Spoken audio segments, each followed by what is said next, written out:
Hello everyone, आप सभी लोग का स्वागत है हमारे channel learn education with JB class 11th के ऊपर। तो इस चैनल के ऊपर हम कवर करेंगे क्लास 11th का सारा मैथ्स। अगर आप किसी भी स्ट्रीम से हो, चाहे नॉन मेडिकल, आर्ट्स, कॉमर्स या फिर सुपर मेडिकल, जहाँ पे आपके पास मैथ्स या तो आपका ऑप्शनल सब्जेक्ट है या फिर आपका मेन सब्जेक्ट है और आपको सारा मैथ्स पढ़ना है एनसीईआरटी लेवल पे, तो आप इस चैनल पे आपको सारा एनसीईआरटी लेवल पे मैथ्स पढ़ाया जाएगा। सबसे पहली बात, अगर आप कोई भी बोर्ड से बिलोंग करते हो, सीबीएसई, स्टेट बोर्ड या कोई भी बोर्ड जहाँ पर एनसीईआरटी फॉलो हो रही है, तो ये चैनल आपके लिए बेस्ट रहेगा। अगर आप जेई मेंस, जेई एडवांस जैसे एग्ज़ाम्स की तैयारी कर रहे हो या कोई भी टाइप का और एग्ज़ाम जहाँ पे मैथ्स एक कह सकते हो कंपलसरी सब्जेक्ट है, तो या फिर ऑप्शनल सब्जेक्ट है, तो आपके लिए एनसीईआरटी सबसे पहले बेस होती है। तो हम यहाँ पे एनसीईआरटी का मैं आपका बेस क्लियर कर दूँगा। तो हम क्लास 11th का चैप्टर 1 स्टार्ट करेंगे आज की वीडियो में, जिसमें आपको एक्सरसाइज 1.1 सारी कंप्लीट करवा दी जाएगी। तो चैप्टर 1 अगर हम डिस्कस करें तो उसका नाम है सेट्स। तो सेट्स क्या होता है? सेट्स हमने अभी तक क्लास 10th तक कहीं भी नहीं पढ़ा। आपने ना इसकी डेफिनेशन पढ़ी होगी, ना कभी आपने सुना होगा कि सेट्स भी नाम का कोई चैप्टर है। तो सेट्स मतलब होता है collection of well defined elements is known as set. तो मैं आपसे पूछूं वर्ड का मीनिंग कलेक्शन, कलेक्शन क्या होता है? कलेक्शन क्या होता है? किसी भी चीज़ को अगर हम कलेक्ट कर रहे हैं, इकट्ठा कर रहे हैं और उसे लिख रहे हैं, या फिर हम उसको इकट्ठा करके कहीं रख रहे हैं, तो उसको हम बोलेंगे कलेक्शन। अब वेल डिफाइंड क्या होगा? मैंने बोला था ना, सेट जो सेट की डेफिनेशन है वो क्या है? Collection of well defined elements is known as set. Well defined मतलब कोई चीज़ बहुत अच्छे से डिफाइंड की हुई है, एक पर्टिकुलर चीज़ होगी, तो उस चीज़ को हम बोलेंगे वेल डिफाइंड। अब वेल डिफाइंड हो गया एलिमेंट्स। एलिमेंट्स क्या होता है? अगर मैं आपको पूछूं एलिमेंट क्या होगा, एलिमेंट होगा जो हमने सेट्स को लिखेंगे ना, रिप्रेजेंट करेंगे, तो उसके अंदर जो मैंने नंबर लिखे होंगे या जो भी मैंने चीज़ लिखी होगी, उस चीज़ को हम एलिमेंट बोलेंगे, या फिर हम इसको ऑब्जेक्ट भी बोलते हैं। एलिमेंट या ऑब्जेक्ट क्या? मान लीजिए मैं आपको बोलूँ, मुझे सेट्स के अंदर आप बताइए मंथ्स नेम, मंथ नेम बताइए जिनका फर्स्ट लेटर जे है, तो आपके दिमाग में 3 मंथ्स ही आएंगे, जनवरी, जून और जुलाई। ये 3 ऐसे मंथ्स हैं जिनका नाम जे से स्टार्ट हो रहा है और ये तीनों ही मंथ्स नेम है, बाकी कोई भी लेटर से स्टार्ट हो रहे हैं। तो अगर मैं इसको ऐसे कर्ल्ड ब्रैकेट्स में लिख दूं तो ये क्या हो जाएंगे? सेट हो जाएंगे। सेट की निशानी क्या होती है कि वो कर्ल्ड ब्रैकेट में लिखे जाते हैं।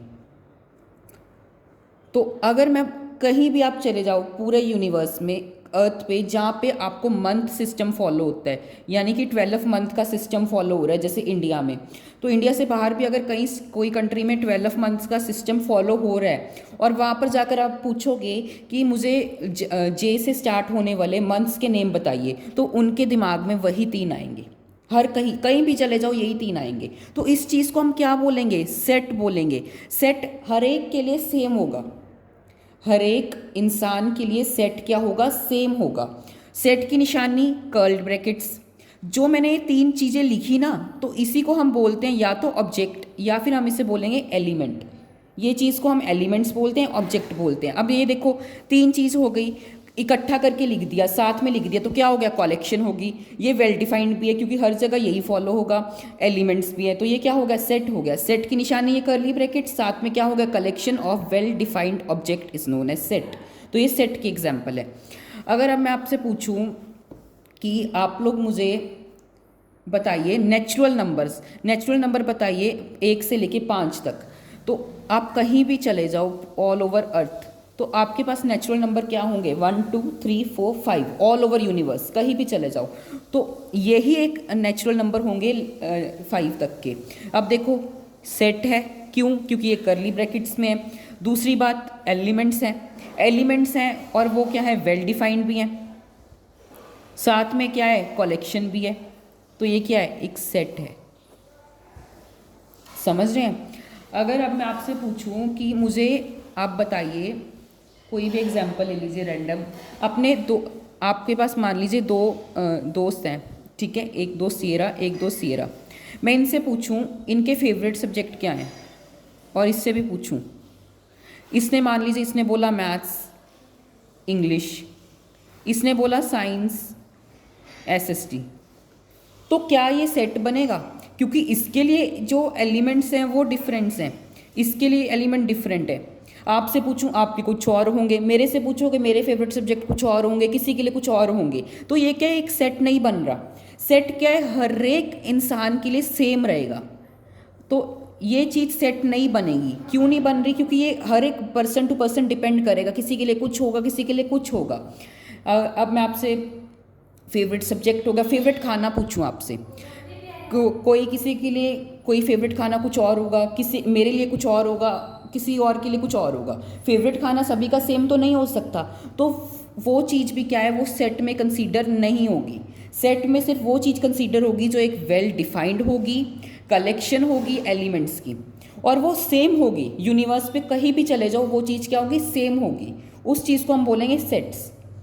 तो आई होप सभी को सेट्स क्लियर हो गया होगा। किसी भी बच्चे को सेट्स नहीं क्लियर हुआ, इंट्रोडक्शन वीडियो को स्टार्टिंग से देखो ताकि आपको सेट्स क्लियर हो जाए।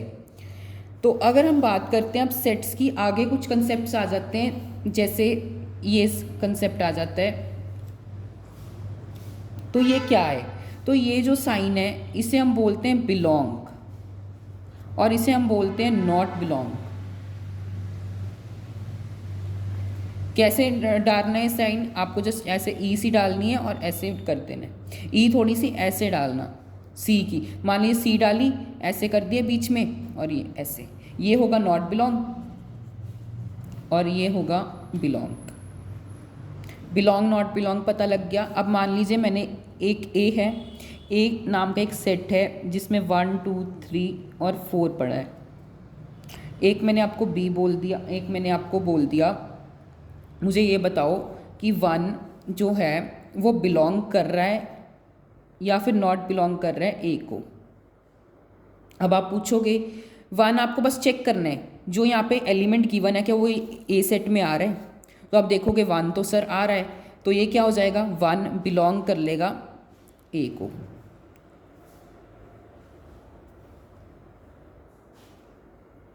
ये जो मैंने करली ब्रैकेट डाली ना, ये इम्पॉर्टेंट है, इसके बिना आप इस चीज़ को सेट नहीं बोल सकते। तो अब मैं आपसे पूछूं 5 है, क्या 5 बिलोंग कर रहा है अपना ए को, ए सेट को? आप बोलोगे 5 देख लेते हैं, आ रहा है यहाँ पे, या तो 4 तक क्या है, तो 5 क्या है, नहीं आ रहा, तो ये क्या हो जाएगा, नॉट बिलोंग। इस कंसेप्ट को हम बोलते हैं बिलोंग और नॉट बिलोंग का कंसेप्ट। बिलोंग मतलब जो एलिमेंट आपको गिवन है क्या वो सेट के अंदर आ रहा है, तो आपने देखा नहीं आ रहा, तो वो क्या हो जाएगा, नॉट बिलोंग। अगर वो एलिमेंट सेट के अंदर आ रहा है तो वो क्या होगा, बिलोंग। क्लियर हो गया आपको? आई होप सभी को क्लियर हो गया होगा बिलोंग नॉट बिलोंग का कंसेप्ट भी। अब मैं आपको आगे सेट में बताऊं तो सेट में आगे आता है सेट बिल्डर फॉर्म, या फिर हम इस एक और चीज़ आती है सेट में जो कि होती है रोस्टर फॉर्म। ये दोनों चीज़ बहुत इंपॉर्टेंट है। तो अगर मैं आपसे रोस्टर फॉर्म पूछूं, मान लीजिए मैंने आपको एक सेट दे दिया 1 2 3 4 5, तो ये क्या है, रोस्टर फॉर्म में है। अगर मैं इसको सेट बिल्डर फॉर्म में लिखूं तो कैसे लिखा जाएगा,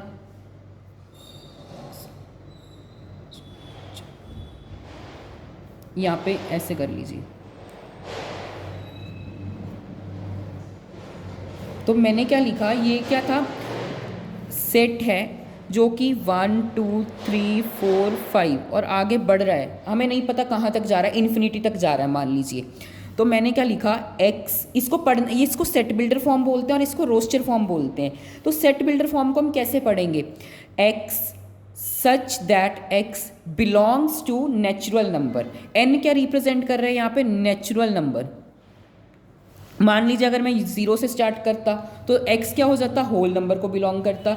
अब यहाँ पे n का मतलब है नेचुरल नंबर, बिलोंग, क्योंकि देखो 1 भी मैं लिखूँ, अगर मैं मान लीजिए 1 लिख रहा हूँ तो वो क्या बिलोंग कर रहा है इसको, हाँ कर रहा है। अगर मैं 6 लिखूँ क्या वो बिलोंग कर रहा है, आप बोलोगे नहीं, क्यों नहीं कर रहा है भाई, यहाँ पे देखो मैंने ये क्यों लगाई हुई है, ये तो लगाइए कि ये नंबर्स इन्फिनिटी तक जा रहे हैं। तो इन्फिनिटी तक जा रहे हैं तो 6 भी तो इन्फिनिटी के पहले आ रहा है ना, तो x 6 भी क्या करेगा, बिलोंग करेगा। ऐसे ही कुछ भी ना, हर एक्स की कोई भी वैल्यू डाल दो तो वो क्या होगी, बिलोंग करेगी नेचुरल नंबर को। एक्स की नेचुरल नंबर अब आपको पता है 1 2 3 ऐसे स्टार्ट होते हैं। मैं यहाँ पे एक्स की कुछ भी नेचुरल नंबर की वैल्यू पुट करूँ, 1 पुट करूँ, 100 पुट करूँ, 1000 पुट करूँ, 1 लाख पुट करूँ, 1 लाख 2 लाख कुछ भी पुट करूँ, तो वो क्या नेचुरल नंबर तो होगा। और आपको पता लग रहा है एक्स की वैल्यू नेचुरल नंबर है, तो मैंने क्या कर दिया, x belong to natural number. X की कोई भी वैल्यू डालो वो नेचुरल नंबर को बिलोंग करेगी, जो कि नेचुरल नंबर होगा। ये चीज़ है, कंसेप्ट समझ आया। X is such that x belongs to natural number.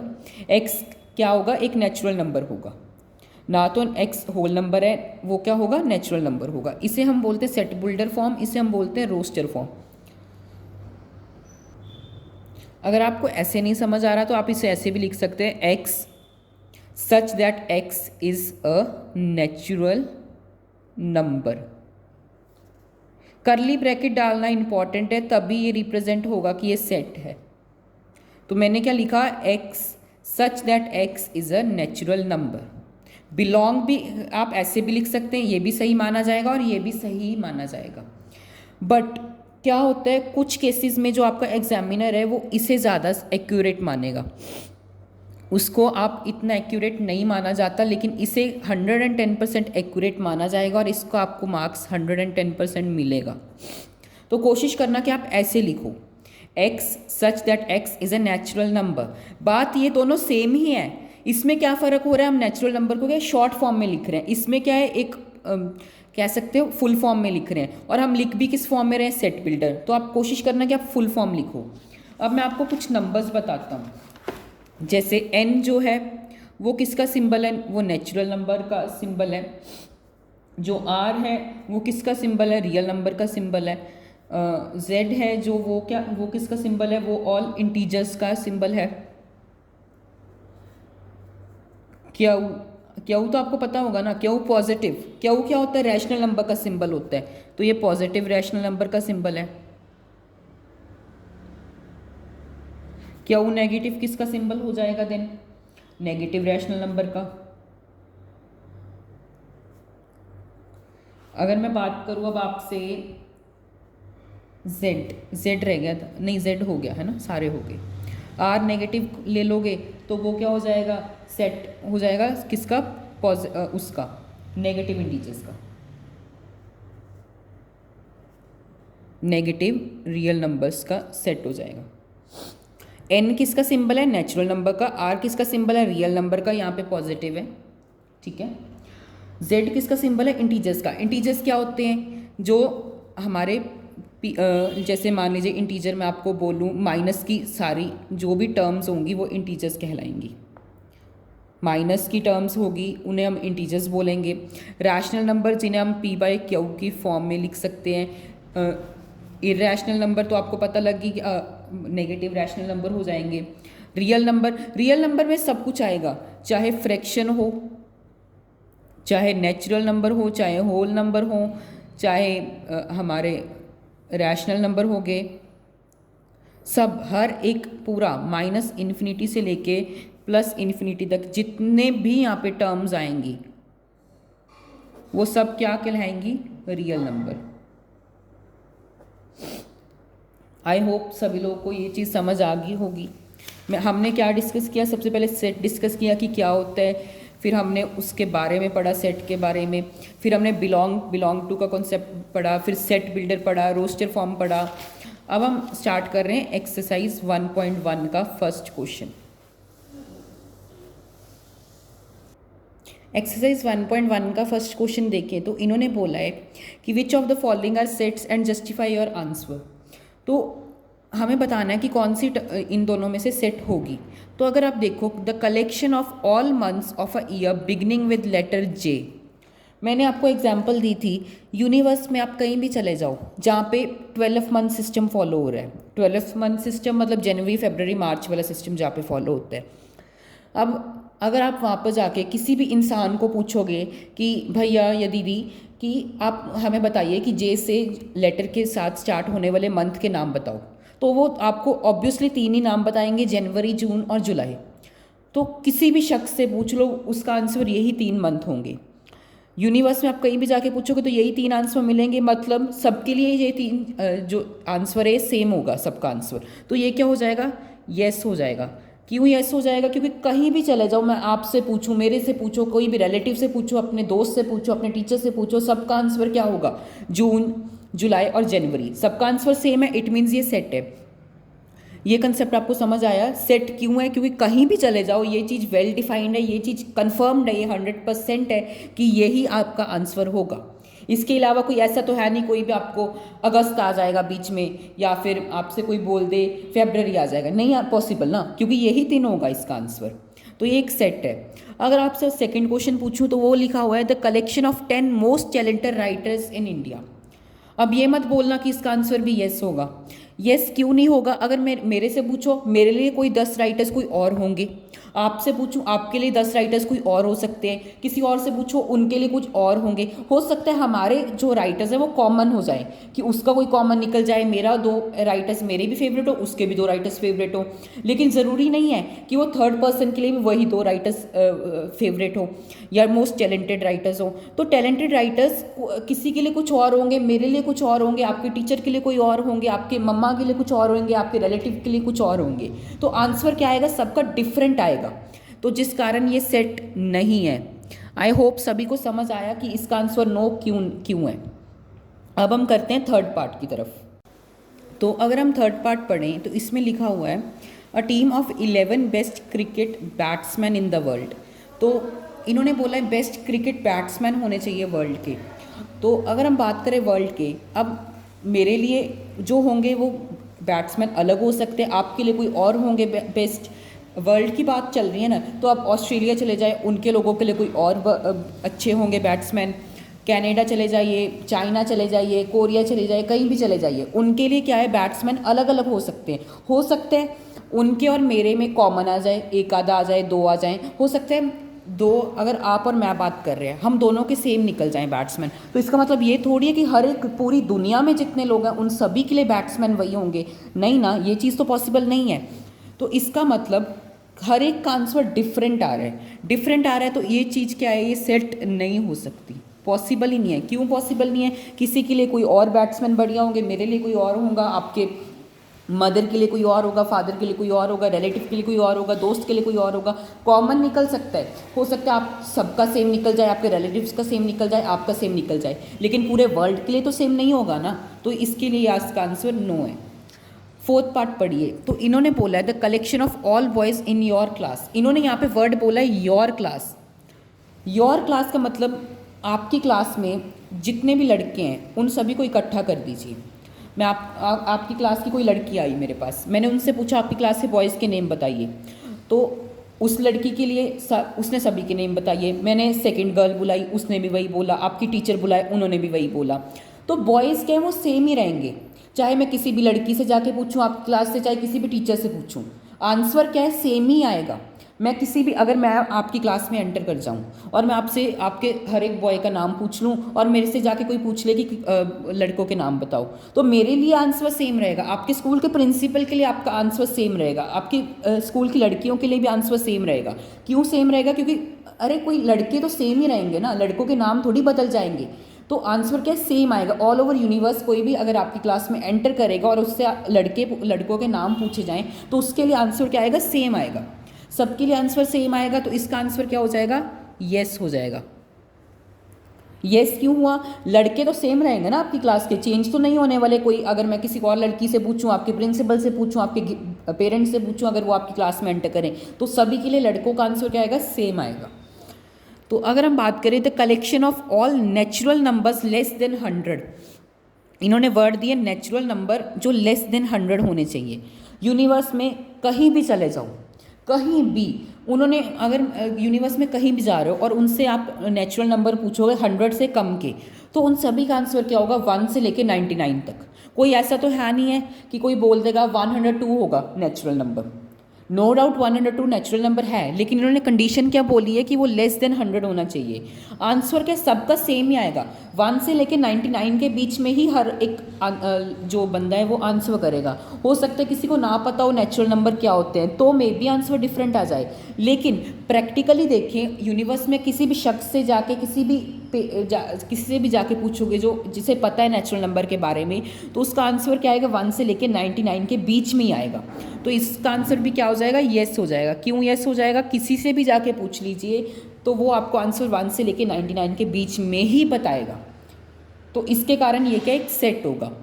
अब a collection of novels written by the writer Munshi Premchand, फिर से कंडीशन आ गई। मुंशी प्रेमचंद है, उन्होंने मान लीजिए 10 नॉवल लिख दी, 12 नॉवल लिख दी। मेरे से पूछोगे तो मैं भी उन्हीं 12 का नाम लूँगा, आपसे पूछोगे आप भी उन्हीं 12 का नाम लोगे। यूनिवर्स में से किसी से भी जाके पूछिए, उनका आंसर भी वो 12 नॉवेल्स का ही देगा। कोई भी बंदे से अगर आप जाके पूछ रहे हो तो उसका आंसर क्या है, वो 12 नॉवेल्स का ही नेम आएगा।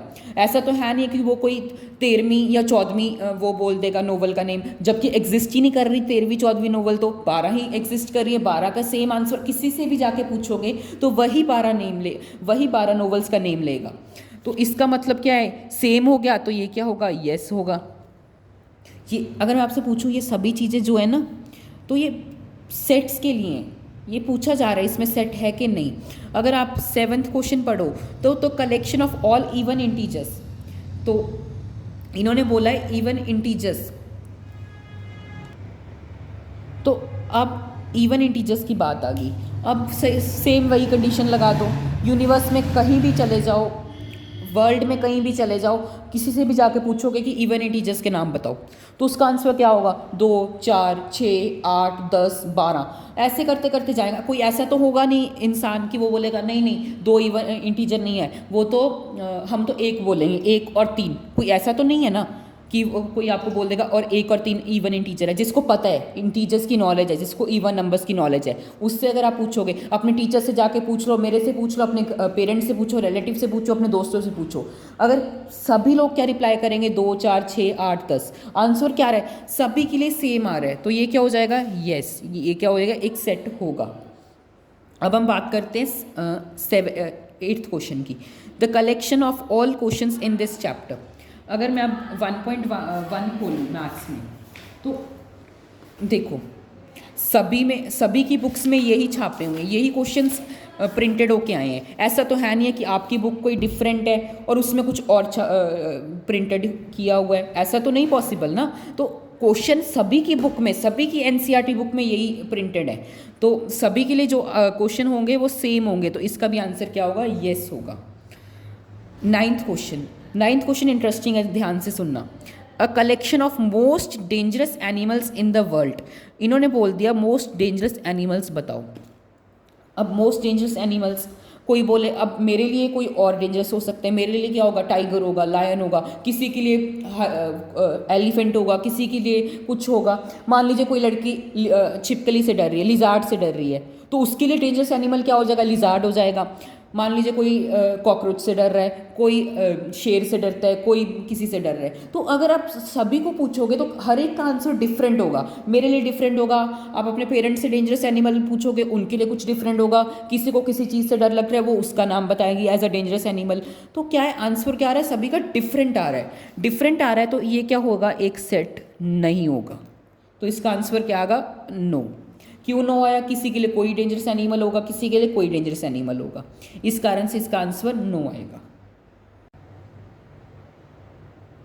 तो अगर हम सेकंड क्वेश्चन पढ़ें तो इसमें हमें ए सेट गिवन है, 1 2 3 4 5 6, ये क्या है, इसके एलिमेंट्स हैं या ऑब्जेक्ट्स हैं। तो इन्होंने बोला है इंसर्ट करना है हमें, या तो बिलोंग करेगा या बिलोंग टू का हमें स्पेस फिल करनी है। तो मैंने बोला 5 क्या ए को बिलोंग करे, नॉट बिलोंग करे। तो आप देखो 5 का इस सेट में आ रहा है, कहीं आ रहा है 5, तो आप देखोगे हाँ सर आ रहा है 5, तो 5 क्या हो जाएगा, बिलोंग कर जाएगा। अगर मैं बात करूँ 8 की, क्या 8 इस सेट में आ रहा है कहीं, आप बोलोगे नहीं आ रहा, तो इसका आंसर क्या होगा, नॉट बिलोंग।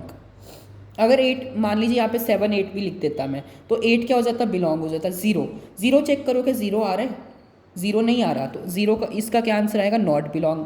अगर मैं आप बात करूँ 4 चेक कीजिए क्या आ रहा है इसमें, आप बोलोगे सर आ रहा है, तो इसका क्या आंसर होगा, बिलोंग। टू आ रहा है इस सेट में, यस आ रहा है, तो इसका भी आंसर क्या होगा, बिलोंग टू। 10 चेक कर लीजिए आ रहा है, नहीं आ रहा 10, तो इसका क्या आंसर होगा, नॉट बिलोंग। बहुत इजी था, कोई टफ कॉम्प्लिकेटेड कॉम्प्लेक्स चीज़ तो मैंने नहीं बोली। Belong to belong not belong to का कॉन्सेप्ट मैंने आपको इंट्रोडक्शन में पढ़ाया था और उस अकॉर्डिंग मैंने आंसर दे दीजिए। तो हमें बोला गया है कि हमें ये जो फॉलोइंग सेट्स हैं इन्हें किस फॉर्म में लिखना है, रोस्टर फॉर्म में लिखना है। तो देखोगे तो आप देखोगे सारी जो चीज़ें ये किस फॉर्म में गिवन है, हमें गिवन है ये सभी सेट बिल्डर फॉर्म में, हमें इसे लिखना है रोस्टर फॉर्म में।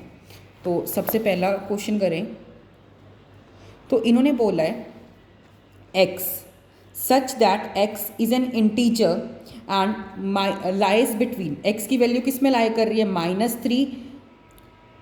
इसे हम कैसे पढ़ेंगे, -3 इक्वल टू लेस देन और equal to x greater than less than 7, ऐसा होगा। कैसे पढ़ेंगे, फिर से पढ़ते हैं, x such that x is N integer and -3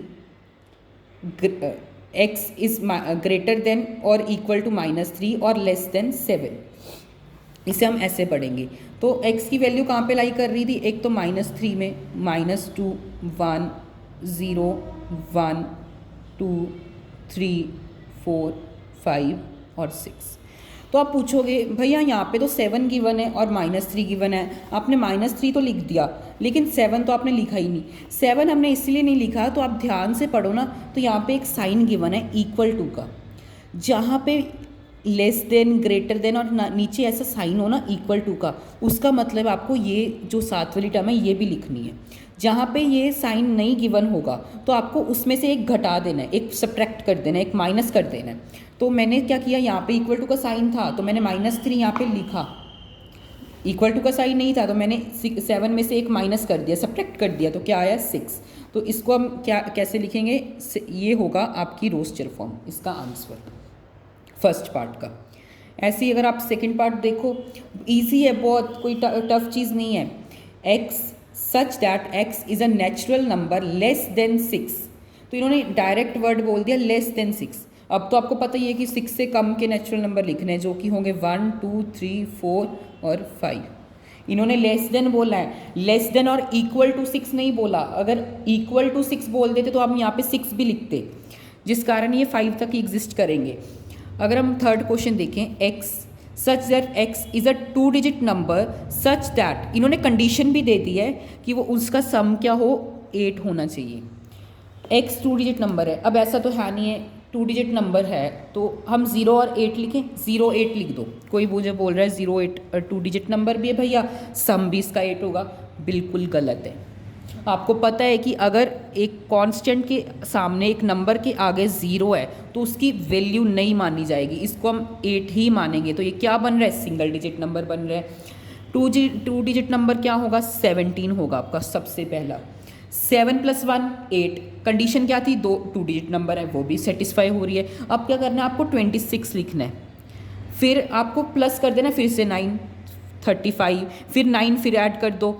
मैंने क्या, कंडीशन क्या थी, 8 होना चाहिए। जितना सम है ना उसमें एक ऐड करके इन नंबर्स में ऐड करते जाओ। 35 में 9 जोड़ोगे 44, फिर से 9 जोड़ोगे 53, फिर से जोड़ोगे 62, फिर से जोड़ोगे 71।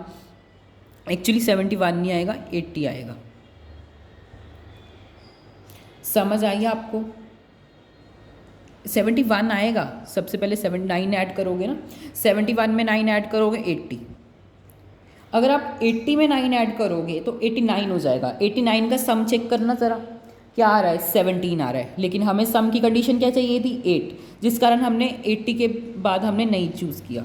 तो कितने नंबर बने, 1 2 3 4 5 6 7 8 नंबर्स बन गए, जिनका सम भी क्या है, सबसे पहली कंडीशन थी 2 डिजिट है, 2 डिजिट है हमारे पास, इनका सम क्या होना चाहिए था, 8 भी है। इसी तरह अगर हम फोर्थ पार्ट करें, फोर्थ पार्ट बोला गया है x such that x is a prime number which is divisor of 60। सबसे पहले वर्ड डिवाइज़र का मतलब सभी को पता होना चाहिए। डिवाइज़र का मतलब होता है, मान लीजिए उस नंबर से 2 क्या है, 4 का डिवाइज़र है। 4 का डिवाइज़र मतलब 4 को 2 पूरा डिवाइड कर रहा है, 2 2 ज़ा 4। अब मैं आपको कोई नंबर बोलूँ 15 15 का मैं आपसे डिवाइज़र पूछूं, आप दो ही डिवाइज़र बोलोगे, 3 और 5। 3 भी क्या है, 15 को पूरा पूरा डिवाइड कर रहा है, 5 भी क्या है, 15 को पूरा पूरा डिवाइड कर रहा है, जिस कारण वो क्या है, डिवाइज़र बन गया। तो इन्होंने कंडीशन लगा दी प्राइम नंबर होना चाहिए। प्राइम नंबर्स ऐसे नंबर्स होते हैं जिनके सिर्फ दो ही फैक्टर्स होते हैं, the numbers which are having only 2 factors. तो दो ही फैक्टर होंगे, कौन से 1 और इटसेल्फ। 1 और इटसेल्फ मीन्स कि मान लीजिए 13 है, 13 के मैं आपसे फैक्टर्स पूछूं तो क्या होंगे, एक तो उसका फैक्टर 1 होगा और एक इटसेल्फ मतलब 13 ही होगा। उसके अलावा ऐसा तो नहीं है कि यूनिवर्स में कहीं भी आप जाके 13 पूछ रहे हो और उसके फैक्टर पूछ रहे हो और कोई आपको बोल रहा है 3 भी उसका फैक्टर है, 4 भी उसका फैक्टर है, नहीं ना। तो ऐसे नंबर्स जिनके सिर्फ दो ही फैक्टर होंगे 1 और इटसेल्फ, उन्हें हम प्राइम नंबर बोलते हैं। तो अगर मैं आपसे पूछूं 60 का मुझे बताइए डिवाइज़र क्या होंगे, एक तो 2 होगा, 2 पूरा पूरा 60 को डिवाइड करेगा, 3 भी पूरा पूरा डिवाइड करेगा और 5 भी। इसके बाद अगर आप कोई भी प्राइम नंबर चेक करने की कोशिश करोगे, ऐसा नहीं है कि 60 को डिवाइजर्स नहीं है, 12 60 का डिवाइज़र है, 12 भी 60 का डिवाइज़र है, 60 खुद एक अपना डिवाइज़र है, 30 उसका डिवाइज़र है, काफ़ी आगे नंबर्स हैं, लेकिन वो सभी नंबर्स के कंपोजिट नंबर्स हैं। कंपोजिट नंबर्स मतलब उनके दो से ज़्यादा फैक्टर्स हैं, जिस कारण वो प्राइम नंबर्स की कैटेगरी में नहीं आते, जिस कारण मैंने इस सेट में वो नंबर्स नहीं लिखे, जिस कारण ये सिर्फ 2, 3 और 5 ही इसका आंसर था। तो अगर हम पार्ट करें अब फोर्थ पार्ट की, फोर्थ हो गया ना, fifth part sorry, the set of all letters in the word trigonometry. तो आपको क्या करना है, रिपीटेड लेटर्स नहीं लिखने, बाकी सारे लेटर्स लिखने। टी आ गया, आर आ गया, आई आ गया, जी आ गया, ओ आ गया, एन आ गया। ओ देखो रिपीट हो रहा है, ओ नहीं लिखेंगे। एम देख लीजिए, एम पहले रिपीट हुआ, यहाँ पे नहीं हुआ तो एम आ जाएगा। अब ई देख लीजिए, ई भी नहीं रिपीट हुआ, ई भी आ जाएगा। टी देखिए, टी यहाँ पे रिपीट हो गया फर्स्ट पे, जिस कारण हम टी को इग्नोर कर देंगे। आर देखो, आर रिपीट हुआ, यस हुआ। वाई देखो, वाई रिपीट हुआ, नहीं हुआ। तो इसका आंसर ये होगा। नंबर्स लेटर्स आपको सारे लिखने हैं, लेकिन आपको कंडीशन क्या है, वो रिपीट नहीं करने हैं सेट में, ठीक है। अब सेम लेटर तो अब आप कर लोगे कि करवाऊँ लेटर को भी। लेटर में लिख लीजिए, एल लिख लिया, ई लिख लिया, टी लिख लिया। टी रिपीट हो रहा है, ई फिर से रिपीट हो रहा है, आर नहीं रिपीट हो रहा, तो ये इसका आंसर है। आई होप सभी को थर्ड पार्ट भी समझ आ गया होगा, बहुत इजी था, कोई कॉम्प्लिकेटेड कॉम्प्लेक्स चीज़ नहीं थी। अब हम बढ़ते हैं हमारे फोर्थ पार्ट की तरफ। एक्चुअली यहाँ पे वर्ड तो जो था वो बेटर था, तो ये लेटर के अकॉर्डिंग सही माना जाएगा। बेटर का क्या हो जाएगा, बी आ जाएगा, क्योंकि बी पहले, फिर ई आ जाएगा, फिर टी आ जाएगा। टी रिपीट हो रहा है, हम नहीं लिखेंगे, ई रिपीट हो रहा है, नहीं लिखेंगे, और आर। आंसर ये भी सही है, पर अकॉर्डिंग टू दिस क्वेश्चन, इस क्वेश्चन का आंसर ये होगा मेन। ओके, तो अब हमें क्या है, लास्ट क्वेश्चन में हमें सेट बिल्डर फॉर्म गिवन थी, रोस्टर फॉर्म गिवन थी, तो हमें सेट बिल्डर फॉर्म गिवन थी, रोस्टर फॉर्म में कन्वर्ट करना था। तो इसमें हमें क्या गिवन है, रोस्टर फॉर्म गिवन है, हमें इसको सेट बिल्डर फॉर्म में लिखना है। बहुत इजी है, कोई टफ चीज़ नहीं है। फर्स्ट पार्ट देखें, 3, 6, 9, 12। ऐसा नहीं लग रहा कि ये 3 का मल्टीपल है, 3 का टेबल जा रहा है, मतलब 3 1 जा 3, 3 2 जा 6, 3 3 जा 9, 3 4 जा 12। तो हम क्या लिखेंगे इसको, सबसे पहली चीज़ करली ब्रैकेट इस कंपल्सरी, इसके बिना ये सेट ही नहीं माना जाएगा, इससे आपका डायरेक्ट क्रॉस कर दिया जाएगा एग्जामिनर की साइड से। तो हम क्या लिखेंगे, एक्स सच दैट एक्स किसके बराबर है, 3n के। यहाँ पर n क्या है, n क्या है, वो n बिलोंग कर रहा है नेचुरल नंबर को। नेचुरल नंबर का साइन क्या होता है, कैपिटल N। और जो n की वैल्यू है, जो यहाँ n की जो वैल्यू है वो किस में लाई कर रही है, तो अगर मैं n की वैल्यू 1 रख दूँ, 3 1 जा 3, n की वैल्यू 2 रख दूँ, 3 2 जा 6, n की वैल्यू 3 रख दूँ, 3 3 जा 9, n की वैल्यू 4 रख दूँ, 3 4 जा 12। यहाँ पे मल्टीप्लाई में है ये n, तो मैंने यहाँ पे 1 भरोगे, 2 भरोगे, 3 भरोगे, 4 भरोगे, तो आपके पास यही आएगा। तो हम लिख सकते हैं कि जो n है वो 1, n क्या है, ग्रेटर देन है 1 से, या फिर हम इक्वल भी बोल सकते हैं ना। इक्वल का मतलब यहाँ पे 1 भी, n की वैल्यू हम 1 भी भरेंगे, तो मैंने यहाँ पे नीचे इक्वल टू का साइन डाला है। अगर हम n की वैल्यू 1 भी भर रहे हैं, तो मैंने यहाँ पे इक्वल टू का साइन डाला। लेस देन है, लेस, ये आएगा आपका आंसर। मतलब अगर आप, इसका मतलब हुआ कि हम n की वैल्यू 1 और 4 के बीच बीच में लाए कर रही है।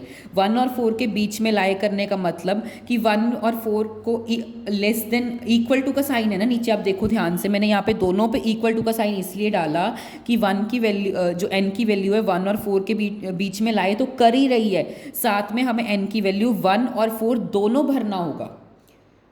इक्वल टू का साइन डालने, अगर मैं यहाँ पे इक्वल टू का साइन नहीं डालता, मैं भूल जाता, तो पता क्या बनता है इसका मतलब कि n की वैल्यू 1, 2 और 3 बन रही है, 4 नहीं बन रही, क्योंकि इक्वल टू का साइन नहीं डाला। इक्वल टू का साइन डाला तो 4 भी आएगा।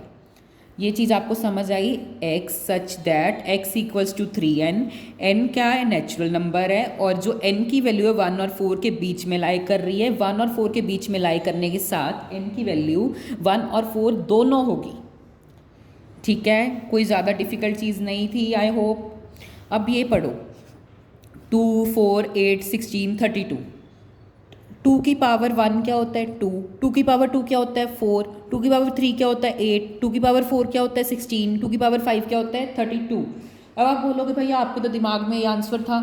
एक्चुअली अगर आप ध्यान से पढ़ोगे ना, तो आपको अपने आप दिमाग में आंसर दौड़ने आ जाएगा। आपके आंसर, आपके दिमाग में अपना आंसर आ जाएगा। हाँ, ये देखो 2 की पावर 1 बन रहा है, 2 की पावर 2 बन रहा है, 2 की पावर 3 बन रहा है, 2 की पावर 4 बन रहा है, 2 की पावर 5 बन रहा है। ये आपको देखना होगा स्टेटमेंट के अंदर कि क्या बन रहा है। अब मुझे ये पता लग गया, तो मैं सबसे पहली चीज़ क्या लिखूंगा, x सच दैट x किसके बराबर है, 2 की पावर n। n है ना, 2 की पावर n पुट कर देंगे, और n क्या है, बिलोंग कर रहा है नेचुरल नंबर को। n की वैल्यू किस में लाई कर रही है, अगेन किस में लाई करेगी, 1 से लेके 5 के बीच में। इक्वल टू का साइन क्यों डाला मैंने, n की वैल्यू 1 से 5 के बीच में तो लाइक कर रही है, 1 और 5 भी साथ में पुट करेंगे। अगर मैं n की वैल्यू 1 पुट करूंगा 2 आ जाएगा, ये रहा। 2 पुट करूंगा 4 आ जाएगा, 3 पुट करूंगा 8 आ जाएगा, 4 पुट करूंगा 16 आ जाएगा, 5 पुट करूंगा 32 आ जाएगा। अब करली ब्रैकेट क्लोज्ड। ठीक है, अब हम पढ़ करते हैं हमारे थर्ड पार्ट। अब ये देखो 5, 25, 125, 625 पावर्स है ना, 5 power 1 5, 5 power 2 25, 5 power 3 125, 5 power 4 625। Again क्या हो जाएगा, सेम है, ऐसे ही लिखेंगे x such that x belongs to, यहाँ पे बस 2 था, यहाँ पे क्या आ जाएगा 5, 5 की पावर n। n क्या है, बिलोंग कर रहा है नेचुरल नंबर को, साथ में n की जो वैल्यू है वो कहाँ पे लाई कर रही है, 1 और 4 के बीच में। कहाँ पे लाई कर रही है, 1 और 4 के बीच में, यानी कि 1 और 4 के बीच में तो लाई कर ही रही है। साथ में इक्वल टू का साइन क्यों आया, क्योंकि ये 1 भी पुट करनी होगी आपको वैल्यू, 4 भी करनी होगी। ठीक है, अब हम करते हैं फोर्थ पार्ट की तरफ।